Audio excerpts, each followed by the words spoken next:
Assalamualaikum warahmatullahi wabarakatuh. Perkenalkan, nama saya Lusita Cempakasari dengan NIM 191910501054 dari kelas B Program Studi Perencanaan Wilayah dan Kota Universitas Jember. Pada kesempatan kali ini saya akan menjelaskan tentang implikasi Omnibus Law dengan perencanaan tata ruang serta hubungan dengan aspek pertanian.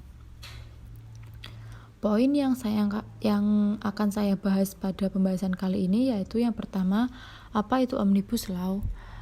Yang kedua, bagaimana kaitan Omnibus Law dengan tata ruang? Yang ketiga, bagaimana hubungan Omnibus Law dengan aspek pertanian atau agriculture? Yang pertama yaitu, apa itu Omnibus Law?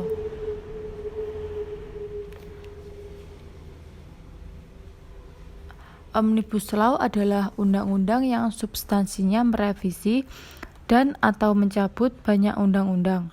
Omnibus Law ini merupakan sebuah konsep yang menggabungkan secara resmi beberapa peraturan perundang-undangan menjadi satu bentuk undang-undang yang baru. Konsep Omnibus Law.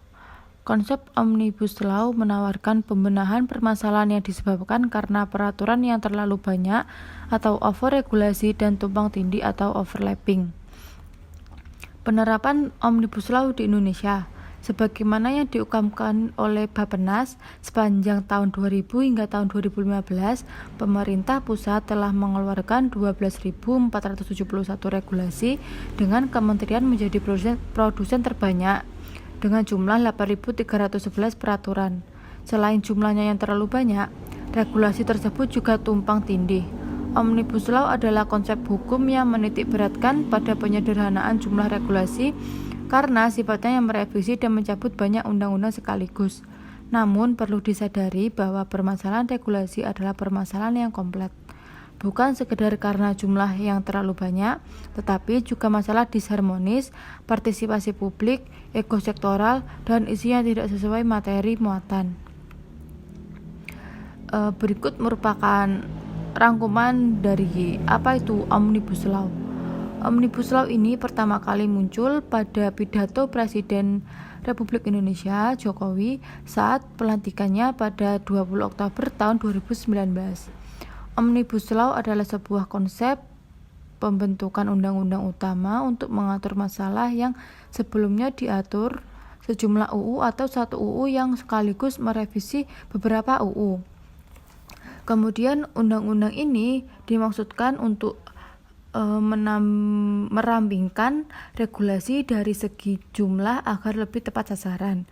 Pada bulan Januari tahun 2020 ada 2 Omnibus Law yang akan diajukan oleh pemerintah. Yang pertama, Omnibus Law tentang Cipta Lapangan Kerja yang terdiri atas 11 klaster pembahasan dengan beberapa poin di dalamnya.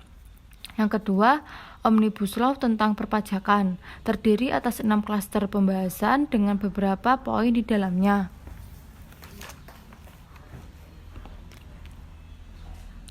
Yang kedua yaitu keterkaitan Omnibus Law dengan tata ruang. Tata ruang, apa itu tata ruang?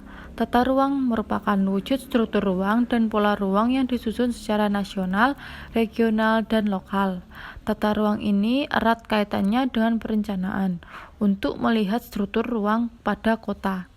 Di Indonesia sendiri, konsep perencanaan tata ruang dikembangkan dari masa ke masa dengan gagasan bahwa pembangunan infrastruktur akan mampu mempercepat terjadinya pengembangan suatu wilayah. Manfaat perencanaan tata ruang. Yang pertama, pada bidang ekonomi. Perencanaan tata ruang dapat digunakan untuk mengidentifikasi kebutuhan pembangunan ekonomi. Dengan demikian, iklim investasi dapat terjaga dan pembangunan berjalan sesuai kebutuhan penduduk setempat. Yang kedua, dalam bidang sosial. Kebutuhan penduduk di suatu daerah dapat diidentifikasi dengan perencanaan tata ruang. Penataan ruang sesuai dengan kebutuhan masyarakat dapat menciptakan lingkungan yang aman dan nyaman. Kemudian pada bidang lingkungan, perencanaan tata ruang dapat dicegah resiko kerusakan lingkungan akibat pembangunan, pemanfaatan lahan sesuai karakteristiknya, dan pembangunan infrastruktur di suatu wilayah dapat berjalan secara efektif dan membawa dampak positif di segala sektor, sehingga tidak menimbulkan permasalahan yang berkelanjutan. Tata ruang dengan Omnibus Law. UU Omnibus Law Cipta Kerja yang disahkan pada Senin 5 Oktober 2020 telah merombak sejumlah ketentuan dalam Undang-Undang Nomor 26 Tahun 2007 tentang penataan ruang alias UU Tata Ruang. Totalnya terdapat 38 pasal aturan tata ruang yang dihapus, diubah maupun ditambahkan. Tujuannya sendiri yaitu dalam rangka penyederhanaan persyaratan dasar izin berusaha, tercantum dalam pasal 16 UU Cipta Kerja. Kemudian perubahan utama pada Omnibus Law yang terkait tata ruang. Yang pertama, klausul izin jadi kesesuaian. Perubahan drastis yang terjadi pada pasal 1 ayat 32 dalam UU Tata Ruang. Semula ada klausul izin pemanfaatan ruang. Klausul ini kemudian hilang di Omnibus Law dan berganti menjadi kesesuaian kegiatan pemanfaatan ruang. Perubahan ini membawa dampak signifikan pada aturan selanjutnya, termasuk dalam hal pelanggaran terhadap tata ruang.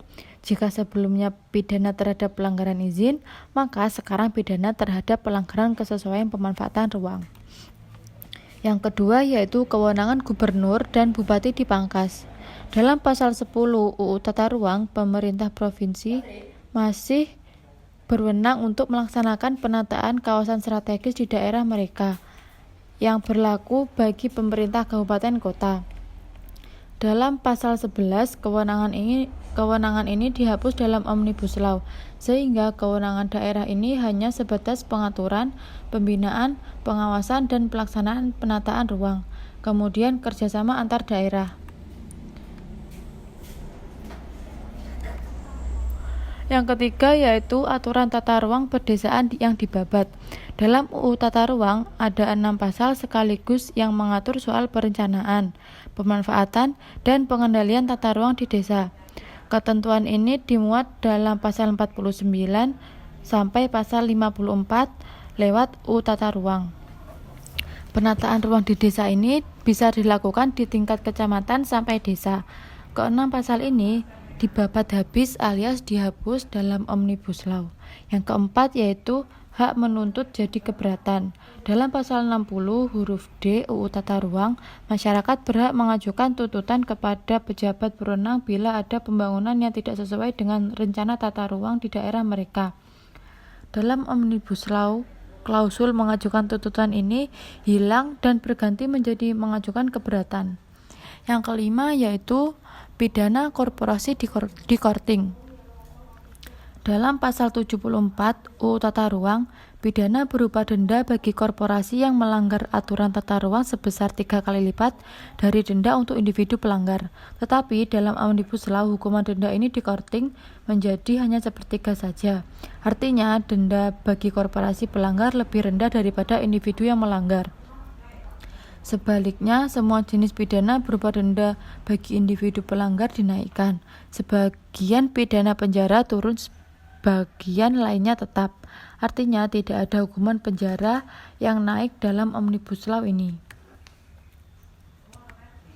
Dalam konteks tata ruang, RUU Omnibus Law ini berpotensi adanya masalah terkait dampak lingkungan. Dalam implikasi terhadap penataan ruang ini, RUU Omnibus Law bakal mengatur banyak hal. Total dari RUU Omnibus Law ini sebanyak 79 UU.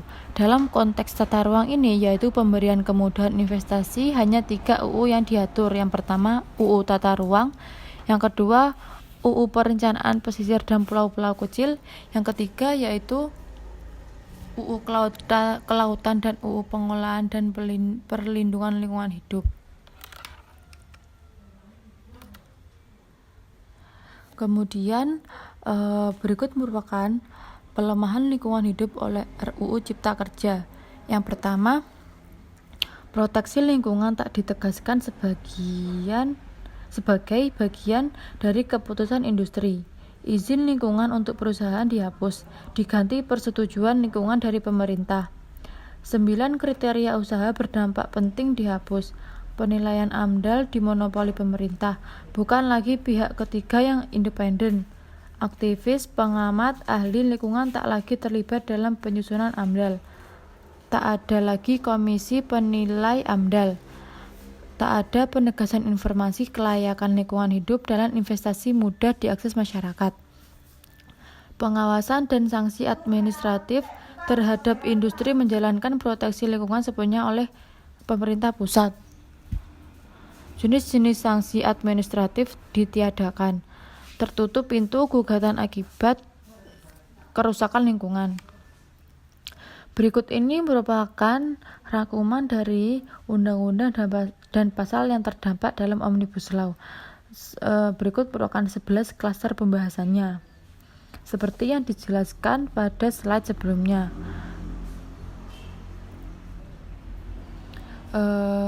Dalam poin pertama, perizinan dasar memuat izin lokasi, perizinan lingkungan, dan perizinan bangunan dan gedung.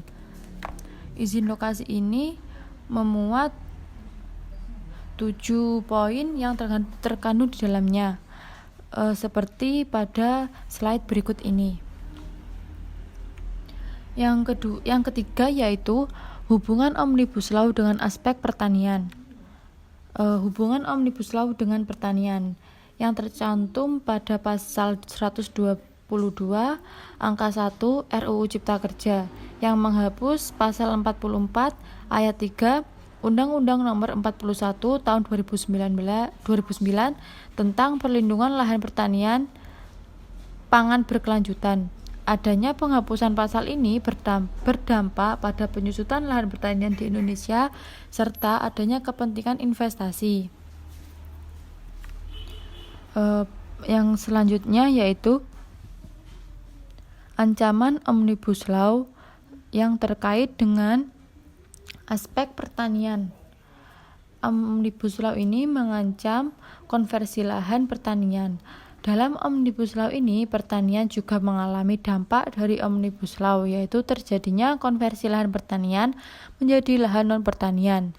Dikarenakan lahan-lahan pertanian ini dikonversi menjadi lahan non-pertanian dengan alasan untuk kepentingan umum. Salah satunya yaitu pengadaan tanah, seperti poin yang terdapat pada RUU Cipta Kerja pada slide sebelumnya.